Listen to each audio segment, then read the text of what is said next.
যে অনেক মহিলা এসে বলবে, ভাবি আপা কি বলবো, আর আপনার ভাই এত কেয়ারিং, কি যে যত্ন করে আমারে, আমার দিক খুব খেয়াল রাখে, একটু সমস্যা হতে দেয় না, বাইরে গেলে একটু পর পর ফোন দিয়ে মেসেজ দিয়ে খবর নেয়। বুঝবেন যে সাক্ষাৎ শয়তান হাজির হয়ে গেছে। এই লোক হয়তো সৎ উদ্দেশ্যে বলছে, কিন্তু শয়তান তাকে দিয়ে বলাচ্ছে আপনাকে অশান্তিতে ফেলার জন্য। মনে রাখবেন, যারা নিজেদের তারিফ করে তারা হয়তো পজিটিভ মানুষ দেখে তারিফ করে, তাদের সংসারে এমন এমন অশান্তি হয় যেগুলো হয়তো আপনাদের হয় না, শুধুমাত্র শয়তান ওইগুলো আপনার সামনে হাজির করছে। খবরদার, ওইগুলো দেখে খুব সহজেই একে অন্যের প্রতি জাজমেন্ট করতে যাবেন না। তাহলে দাম্পত্য জীবনে সুখ শান্তির জন্য অন্যের সুখের মিথ্যা গল্প শুনতে যাবেন না।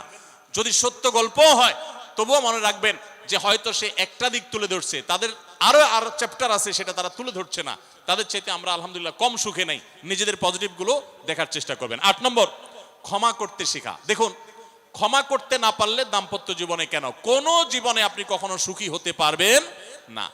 সবকিছুকে অনেক বড় করে দেখবেন না, অনেক কিছুকে ক্লোজ করবেন, ছোট করবেন। এবং মনে রাখবেন, আল্লাহ তাআলা ক্ষমাশীলকে ভালোবাসেন। কোরআনে আল্লাহ তাআলা একাধিক জায়গা বলেছেন, যারা ক্ষমা করে আল্লাহ তাদেরকে ভালোবাসেন।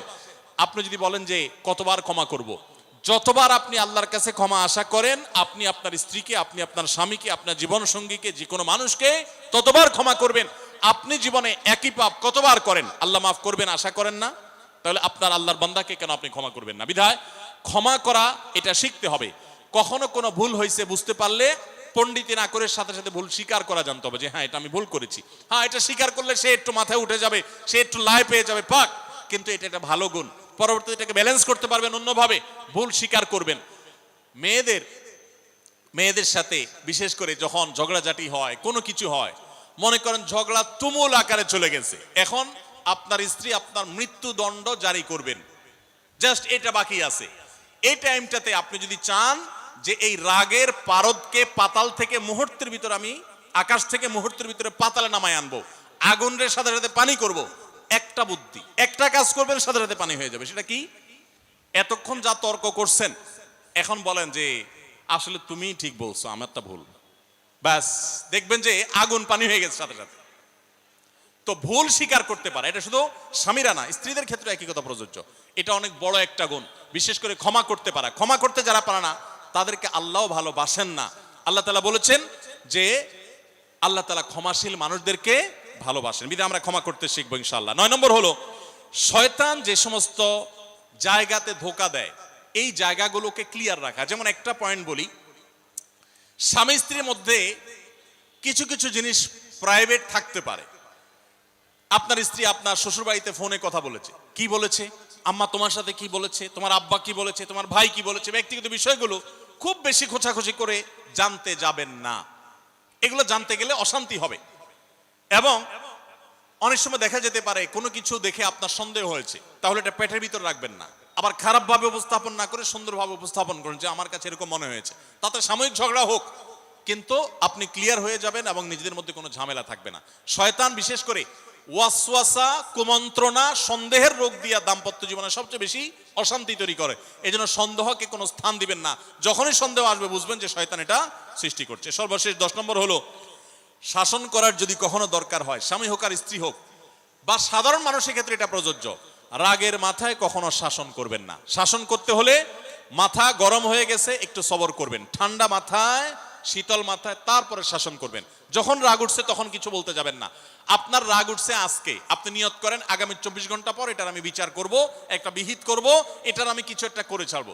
24 ঘন্টা টাইম নেন, ইনশাআল্লাহ আপনি নিশ্চিত থাকেন 24 ঘন্টা পর যদি আপনি এটা নিয়ে বসেন, তাহলে আপনার এই বসাটা অনেক বেশি হবে ন্যায়সঙ্গত। এটাতে কোনো প্রকার সীমালঙ্ঘন থাকবে না, রাগের চোটে অন্যায় আচরণ হবে না, জুলুম হবে না, বাড়াবাড়ি হবে না, যথাযথ শাসন হবে।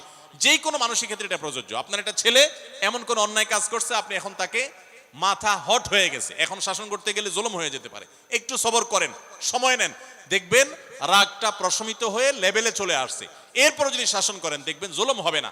তো স্বামী স্ত্রী উভয়ের ক্ষেত্রে একই কথা প্রযোজ্য। ঝগড়া যখন করতে মন চায়, মেজাজ যখন গরম হয়, তখন না করে একটু পরে করেন। আমি সৌদি আরবে প্রবাসে যখন ছিলাম, আমি দেখেছি অনেক বাংলাদেশি ভাইয়েরা, তখন নেটের এত বেশি প্রচলন ছিল না, তারা মোবাইলে একটার পর একটা কার্ড রিচার্জ করতো 50 রিয়াল 100 রিয়াল দিয়া। কেন? শুধুমাত্র বউয়ের সাথে ঝগড়া করার জন্য। কিসের জন্য? কারণ কথা বলতেছে, মনে করেন কোন একটা বিষয় নিয়ে তুমুল বিশ্বযুদ্ধ বেঁধে গেছে দুজনের, এখন এই পাশ থেকে ওই পাশ থেকে কথা চালাচালি ঝগড়াঝাটি চলতেছে, চিল্লানি চেঁচামেচি, হঠাৎ করে লাইন কেটে গেছে, ব্যালেন্স শেষ, দৌড় দিয়ে চলে গেছে দোকানে, এই তাড়াতাড়ি একটা কার্ড দেন ভাই, তাড়াতাড়ি রিচার্জ করতেছে। কেন? তাকে এখন কি করতে হবে? অসমাপ্ত ঝগড়ার সেকেন্ড ইনিংস শেষ করতে হবে। আবার কার্ড শেষ হয়ে যাচ্ছে, ইনিংস ঘোষণা হয়ে গেছে, আবার যায় সে কার্ড রিচার্জ করে থার্ড ইনিংসে ঝগড়া করছে। কত বড় বেকুব চিন্তা করে, কত বড় নির্বুদ্ধিতা। এই ঝগড়াটা স্বামী স্ত্রী যদি দুই জায়গায় থাকেন, ফোনে যদি ঝগড়া হয়, আমি বুদ্ধি দেই যে ফোনটা যখনই দেখলেন যে ঝগড়া শুরু হয়ে গেছে, তখন সাথে সাথে মোবাইলটা অফ করে ফেলান। অফ করে 3 দিন মাত্র রাখেন, অন্য একটা নাম্বার বাটন ফোন দিয়ে আপাতত অফিসের কাজ কাম ছাড়েন, আর বউয়ের সাথে যোগাযোগের নাম্বারটা 3 দিনের জন্য বন্ধ রাখেন। 3 দিন পরে মোবাইলটা আস্তে করে ওপেন করেন। এবার নিয়তি করেন যে ঝগড়া এটাই হবে, বউরে বলবেন দেখো তোমার সাথে ঝগড়া এখানে এই পর্যন্ত থামতেছে, আমরা এখান থেকে আবার শুরু করবো ইনশাল্লাহ 3 দিন পর। 3 দিনের বিরতি দিচ্ছি, যুদ্ধবিরতি। 3 দিন পরে যদি শুরু করেন, আমি তো দায়িত্ব নিয়ে বলতে পারি, লিখিত দিতে পারি আপনাকে, 3 দিনের পর যখন আবার নতুন করে শুরু করবেন, ইনশাআল্লাহ দেখবেন আগের ঝগড়ার যে দুইজনের একজনেরও আর কিছুই নেই। এখন বউরে যদি বলেন 3 দিন পরে ফোন দিয়া বলেন হ্যাঁ বলো তুমি জানি কি বলতেছিলা, দেখবেন যে আর কথা খুঁজে পায় না। আর আপনিও যদি বলেন যে হ্যাঁ আমি জানি কি বলতেছিলাম, দেখবেন এখন ঝগড়া করে জুত পাবেন না, গিয়ার একেবারে নরমালে চলে আসছে। এই জন্য ভাইরা, রাগ যখন হয় ওই টাইমটাতে ঝগড়াঝাটি করতে হয় না, তাহলে সেক্ষেত্রে দাম্পত্য জীবনে অশান্তি থেকে অনেকখানি বাঁচা যায়। যে ঠিক আছে আমরা ঝগড়া করব, এই বিষয়ে আমরা এখন কথা বলবো না, কালকে কথা বলবো, একটু অপেক্ষা করেন, উভয়ের জন্য সেখানে কল্যাণ থাকবে। আল্লাহ তাআলা আমাদের সবাইকে এসব বিষয়গুলোকে দেখে মেনে চলার তৌফিক দান করুন। আস-সুন্নাহ ফাউন্ডেশন, উম্মার স্বার্থে সুন্নাহর সাথে।